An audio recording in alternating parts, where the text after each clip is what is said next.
Hey Spartans, Tyler here, aka Spartan Schneider, and today we're going to talk about the Master Chief Collection update for July 2020. Now, July was a very big month for Halo. First, we had the Halo Infinite gameplay reveal, which a lot of us enjoyed, and I've made some content on it. Go check out those other videos.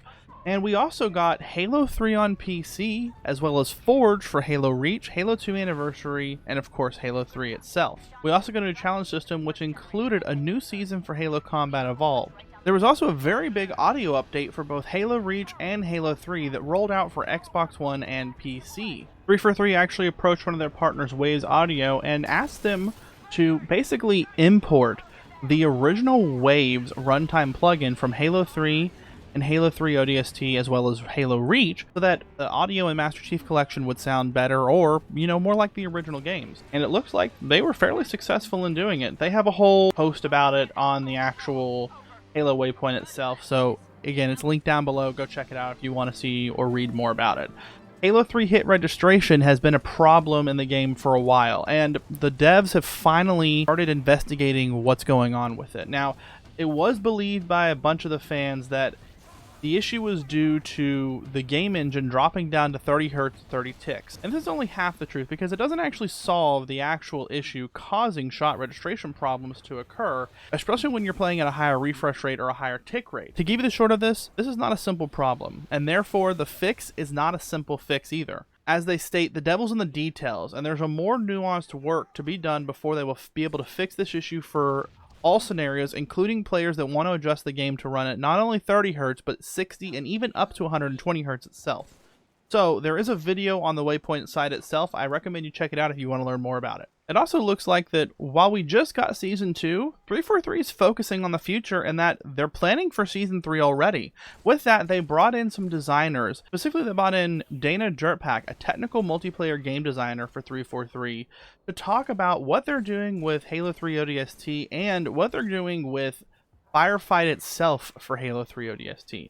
Dana had this to say: "So this is something I'm working on right now. We've been able to add a couple of new weapons in the mix for now. Previously, you were limited to what was on the map and what enemies dropped when you killed them. But now, you can spawn with a Spartan laser, a fuel rod, or whatever you want that is available. With these changes, you have a lot more weapons at your disposal. With this update, there are definitely a couple of additional toys bundled in there that players will be able to play with.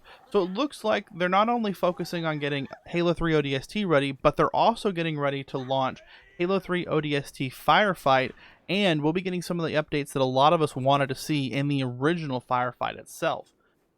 Now, continuing on with Halo 3 ODST, it looks like we're going to be doing some flighting for it.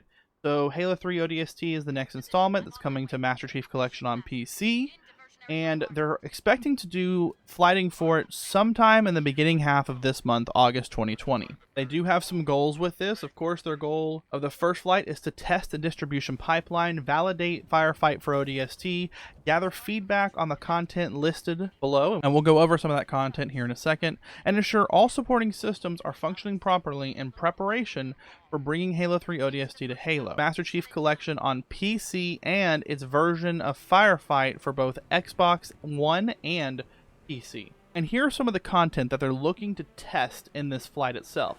Some of the new features include customization, which is updated customization, which will be available for Halo 3 ODST, Firefight matchmaking, and Firefight custom games.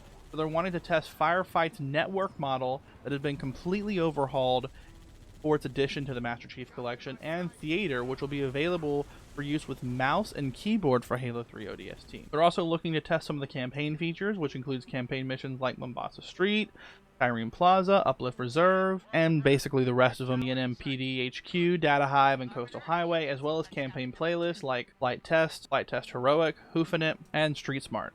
They also want to see if Firefight multiplayer options are going to work, as well as apps such as Crater Night, Rally Night, Crater, Lost Platoon, Windward, Chasm 10, and Last Exit, as well as that the playlist for Firefight Heroic and Firefight Arcade are going to work as well. And there are also some other settings and options that they're looking to see are going to be supported on PC, such as control settings for configuring mouse and keyboard and for configuring gamepad, video settings for like field of view, vehicle field of view, gamma, window mode, aspect ratio, resolution, VSync, HUD asynchronization, unified media display, frame rate limit, and graphics quality, audio such as game volume including menu music volume, game music volume, effect volume, voice chat volume, also voice chat channels, push-to-talk voice chat, and multiplayer game sounds. They're looking to test gameplay itself, such as crosshair position, show invite notifications, enemy player name color, multiplayer game timer, and credits. They're also looking to make sure that the network and the relays are working as well, and that the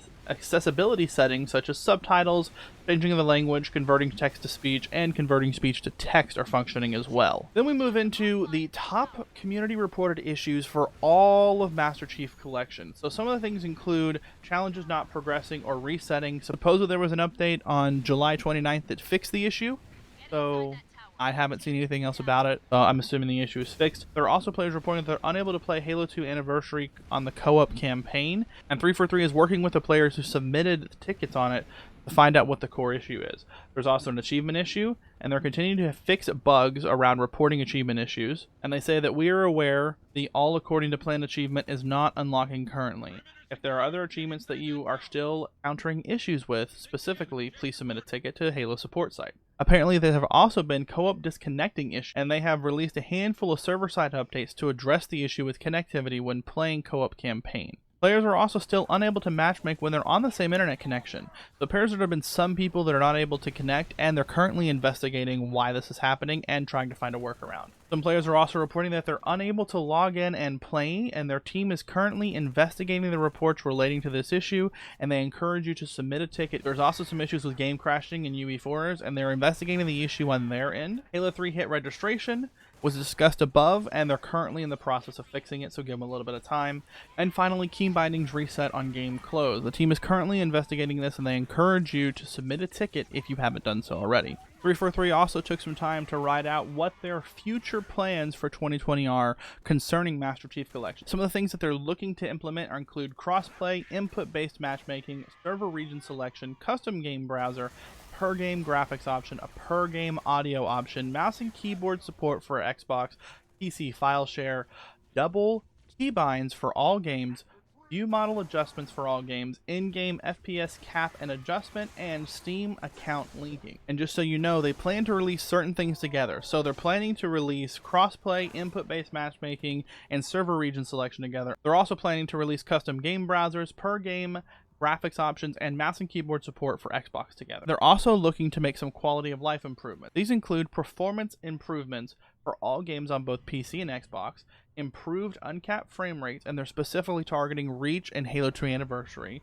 community requested bugs, UI and UX improvements around navigation, roster, customization, and many more areas of the game, as well as fixing achievement issues. Now again, they're looking to the future as far as their seasons go. They understand that Season 1 lasted much longer than they planned, and while we just got Season 2, they're already focusing on updates for Season 3. They also state that we are committed to bringing ODST campaign and Halo 4 on PC, as well as ODST Firefight with updated networking to both Xbox and PC in 2020. So, there's a lot that's coming out for Master Chief Collection just within the next 4 months alone.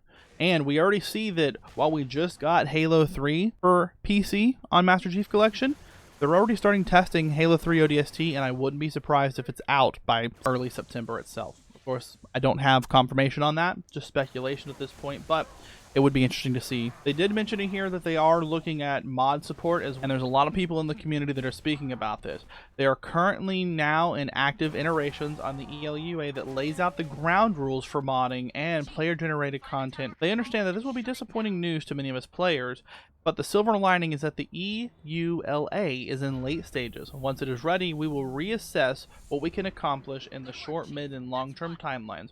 Modding is close to their heart, and that they hope they can be able to ramp up the efforts on it soon. So it sounds like they're wanting to encourage the community to continue modding. However, they are going to set rules in which you must follow to basically not violate their guidelines when it comes to modding, which makes sense. And finally, we're going to talk about the status of the updates that they're currently working on. So actively in development, they have the UI UX improvements around the navigation, roster customization, and for many more areas of the games itself.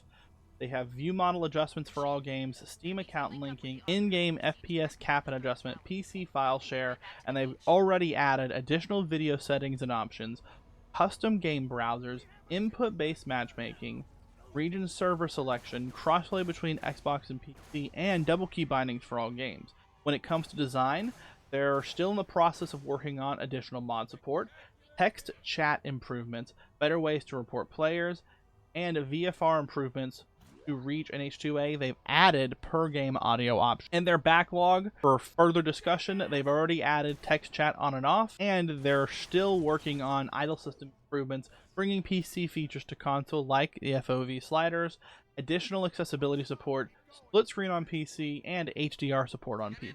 Alright Spartans, that's going to do it for this week's episode of the Monday Breakdown. My name's Tyler, aka Spartan Snyder. Links to all of my socials are down below in the description. Feel free to drop me a follow if you so choose.